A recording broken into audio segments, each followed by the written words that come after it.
Bismillahirrahmanirrahim.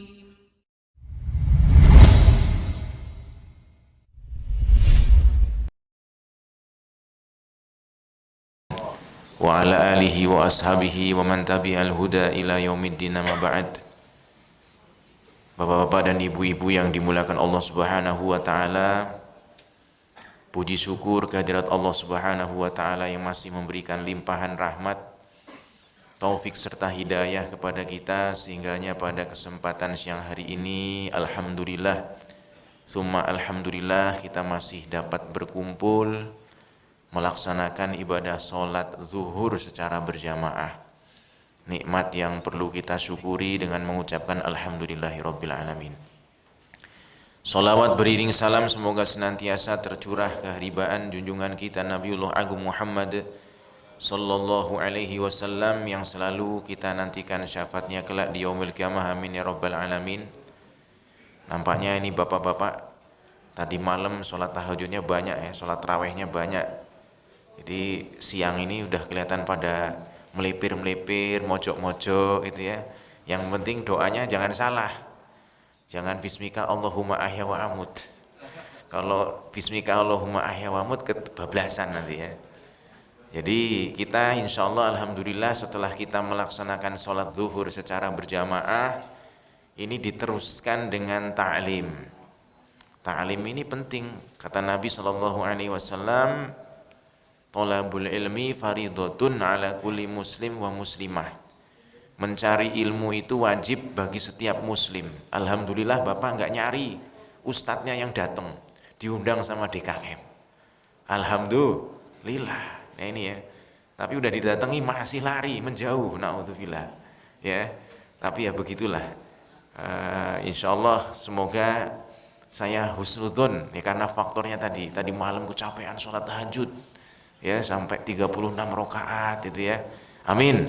Apalagi ya malam-malam ini adalah malam-malam terakhir 10 terakhir bulan Ramadan. Jadi harusnya memang kita semangat ya dalam beribadah kepada Allah Subhanahu wa taala. Syukur-syukur bisa i'tikaf ya. Di masjid yang sudah bagus seperti ini sayang kalau enggak digunakan untuk kita beribadah kepada Allah. I'tikaf harus dihidupkan, sholat malamnya dihidupkan ya. Ya, supaya rasa syukur kita itu betul-betul menjadi berbuah ketaatan kepada Allah Subhanahu wa taala. Karena harusnya kita itu membayangkan ya, bagaimana kondisi saudara-saudara kita di Palestina sana yang hanya untuk sholat tarawih itu susahnya minta ampun, Pak. Masjidnya dibom ya, rumahnya dibom, mau wudhu susah ya, mau sholat berjamaah takut bomnya nyasar ke sholat jamaah. Ini Masya Allah, kita kondisinya ini aman sentosa, masjidnya enak, AC, karpetnya empuk, tapi lagi-lagi ya kadang-kadang sering nikmat itu sering dilupakan. Fabi ayyi ala'i rabbikuma tukadziban. Maka bersyukur kita kepada Allah. Nah bapak-bapak dan ibu-ibu yang dimuliakan Allah Subhanahu wa taala, hari ini seyogyanya itu saya tadi dikabari oleh Ustadz Joni yang mengisi kita harusnya Ustadz Ali. Tapi kebetulan beliau tidak hadir, belengan hadir gitu ya. Temanya pun harusnya itu zakat mal ya, zakat fitrah begitu. Cuman karena mendadak izinkan saya untuk mencoba menghadirkan satu firman Allah Subhanahu wa taala di dalam surat Al-Baqarah ayat 187. Saya kira kalau 183 Bapak-bapak sudah sangat familiar. Tapi jarang sekali yang coba menggali untuk ayat 187 ini. Dan namanya ngaji ya kita baca satu persatu ayat per ayat supaya kita dapat hasanah, kebaikan dari Allah Subhanahu wa taala. Man qara'al Qur'an falahu hasanah. Ya, barang siapa yang baca Al-Quran harfan satu huruf, maka dia mendapatkan satu kebaikan. Nah ini maka kita coba, kita ngaji betul-betul ngaji, baca bareng-bareng. HP-nya silakan dibuka, boleh dilihat ayat 187 supaya lebih barokah. Ya, kita simak melihat Al-Quran, mata kita melihat Al-Quran berpahala. Ya, mulut kita mengucapkan kalam Allah berpahala insyaallah. Ya semuanya pahala. Ayo bareng-bareng kita baca dulu. A'udzu billahi minasy syaithanir rajim. Silakan.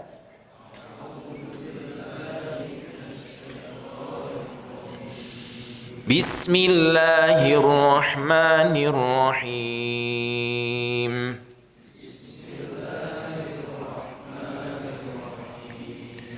أحل لكم ليلة الصيام الرفث إلى نسائكم. 1, 2, 3. أحل لكم ليلة الصيام الرفث إلى نسائكم هن لباس لكم وأنتم لباس لهن هن لباس لكم وأنتم لباس لهن. Nah ini kalau waqaf ada nun atau mim bertasdid digunakan. Lahun ditahan ya. Alimallahu annakum kuntum takhtanuna anfusakum fataba alaikum. Alimallahu annakum kuntum takhtanuna anfusakum fataba alaikum.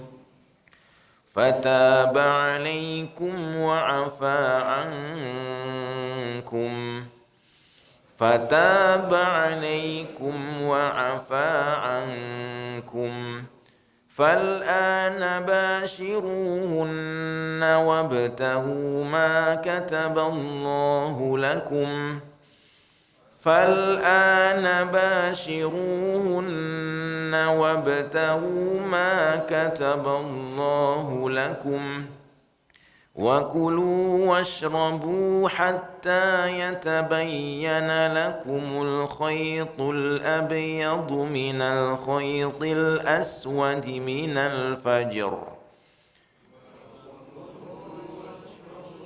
حتى يتبين لكم الخيط الأبيض من الخيط الأسود من الفجر ثم أتموا الصيام إلى الليل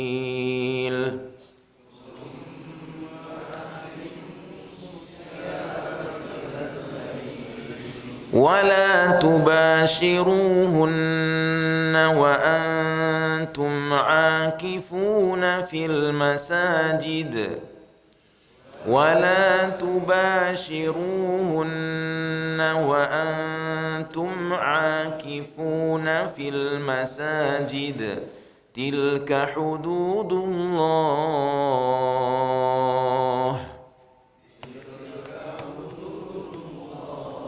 تلك حدود الله فلا تقربوها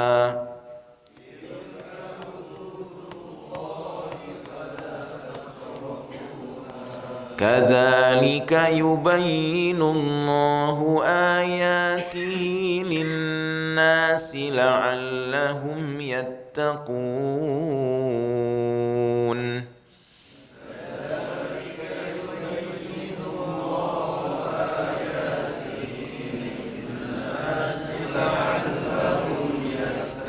Kata Nabi itu la aqulu alif lam mim harf walakin aqul alif harf lam harf mim harf.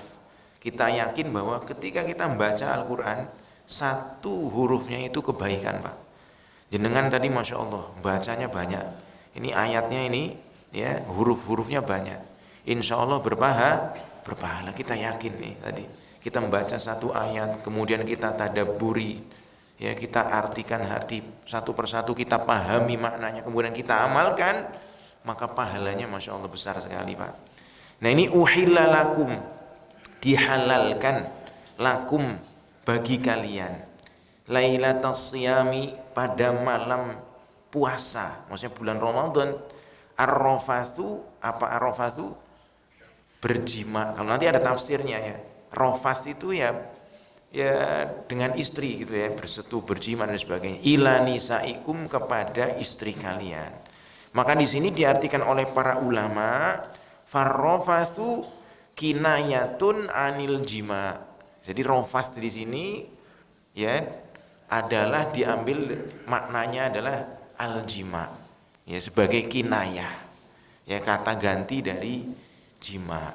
Nah, kalau kita berbicara tentang bahasa Arab pada Al-Qur'an, memang Al-Qur'an itu tidak tidak to the point. Misalkan bahasanya Al-Qur'an misalkan uhilla lakum lailatas siyami al-jima, gak enak. Ya kan, dihalalkan bagi kamu kawin, kok ora enak gitu loh, Pak. Indah. Ar-rafath itu lebih halus bahasanya. Ya, rafath itu artinya itu kalau bahasa Arab itu lebih kepada apa? Menyentuh istri ya gitu toh. Tetapi dalam apa fikih nanti justru ini juga seringkali menimbulkan perbedaan pandangan ulama. Ya, karena contohnya nanti di dalam surat wudu nih. Yang bab wudu aulamastumun nisa. Lames itu artinya menyentuh, ya. Tapi diartikan sebagian ulama, Imam Syafi'i misalkan diartikan menyentuh ya menyentuh tangan dengan tangan itu namanya menyentuh. Tapi imam yang lain misalkan seperti Imam Hambali, oh enggak, nyentuh di sini ya menyentuh bersetubuh gitu loh. Nah, ini menarik ya Pak. Jadi agama Islam ini di dalam Al-Qur'an ini kan bahasanya sangat indah. Ya, jadi tidak semrawut bahasanya begitu loh ya. Bahasanya begitu indah, penuh dengan kesopanan. Rafath tadi. Enggak langsung to the point jima gitu ya. Ya, kita itu kadang-kadang nyindir istri pun harusnya begitu, Pak. Misalkan istri bapak gendut, ya jangan ngomong dasar ndut sini, jangan. Tersinggung lah. Istri bapak misalkan ngileran, panggil, tuang ngiler ya, tersinggung. Ya tetap dengan gendutnya dia, wahai kekasihku yang gemuk, enak toh. Ya, jadi lebih halus, enak gitu ya. Tapi kalau kemudian bahasanya langsung to the point, ya, Al-Qur'an ngajari begitu. Mengajarkan adab. Ya, ar-rafath, dipilih diksi-diksi yang betul-betul tepat, yang enak didengar dan enak untuk dipahami, begitu loh. Nah, ini contoh di sini ar-rafath itu ya. Jadi dihalalkan di malam-malam bulan Ramadan bagi suami itu menggauli istri. Nah, ini ayat ini sebenarnya berkisah, sebenarnya ada asbabun nuzulnya. Ceritanya itu dulu, Pak, orang itu kalau puasa ya, terus dia kemudian sudah melaksanakan sholat isya, maka itu sudah tidak boleh berhubungan dengan istrinya dan tidak boleh makan dan minum. Atau misalkan ada orang puasa, maghrib sudah buka, belum waktu isya dia ketiduran.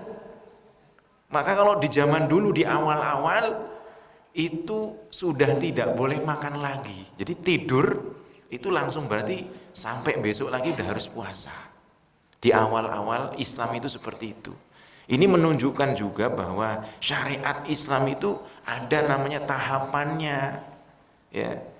Jadi ajaran Islam itu ada tahapannya. Nanti makanya belajar Bapak kalau belajar ilmu usul fiqh ada istilah nasih dan mansukh.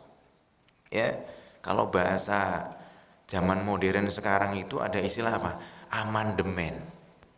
Makanya Islam itu hadir memansuh gitu ya, menghapus ajaran-ajaran yang lalu. Di zaman Nabi Adam menikah antara kakak adik ya, laki perempuan kakak beradik boleh. Di zamannya Nabi Daud laki-laki boleh menikahi 100 perempuan. Di zamannya Nabi kita Muhammad SAW dibatasi. Cuman 4 ya. Ya cuman 4, tapi di sini ada yang berani 4 Bapak.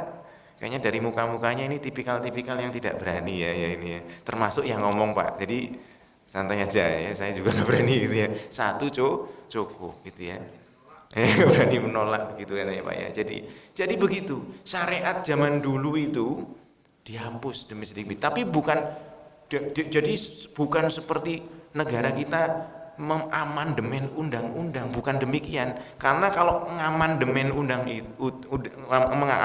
undang-undang itu faktanya itu karena dianggap undang-undang yang lama itu ada kesalahan.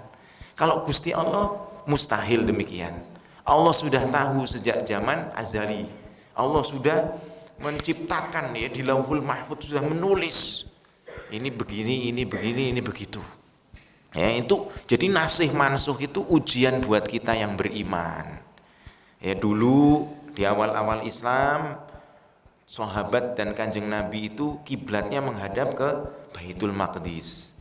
Ya, tapi kemudian ada perintah dari Allah Subhanahu wa taala untuk menghadap ke kiblatnya itu mana? Ke Masjidil Haram. Itu juga sama. Ya, ada istilah kayak tahapan-tahapannya. Nah, ini penting. Ngaji pun ada tahapannya. Ya. Pertama pahami dulu mana yang wajib buat kita. Setelah yang wajib sudah paham semua, naik dia kepada yang sunnah-sunnah. Ya, tahu mana yang haram gitu ya. Mana yang makruh mana. Jadi iman pun begitu. Awalnya ketika masuk masih muslim. Nanti seiring dengan waktu dia jadi hamba yang beriman. Nah, kita di puasa ini dilatih suruh naik tingkat. Dari orang yang beriman menuju kepada orang yang bertakwa. Levelnya beda. Karena surga pun ada levelnya. Ada surga Firdaus yang Masya Allah.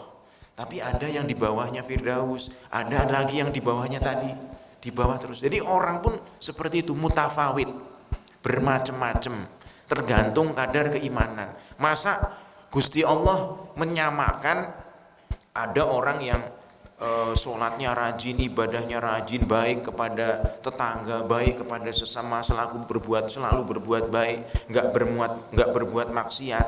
Masa disamakan dengan orang yang suka zolimi orang, ya, suka ngelecehin orang? Masa disamakan? Alasannya dosanya dihapus, misalkan, sudah ditebus, misalkan, kan nggak masuk akal, Pak. Maka Gusti Allah menciptakan surga pun ada macam-macamnya. Nah, kita dalam konteks puasa ini pun demikian. Ya, kita dilatih untuk menjadi orang yang bertakwa. Nah, ini Pak ya. Jadi kisahnya tadi saya sampaikan begitu asbabun nuzulnya. Asbabun nuzulnya ini sebagaimana juga diceritakan di dalam kitab ini, kana fi ibtida'il amr idza aftar rajul halalahu ta'am wa syarab wal jima' ila an yusalliyal isya. Jadi di awal-awal dulu Islam, seorang itu ketika dia sudah berbuka, misalkan udah azan maghrib begitu, halal baginya makan, minum, berjima dengan istri sampai sholat isya.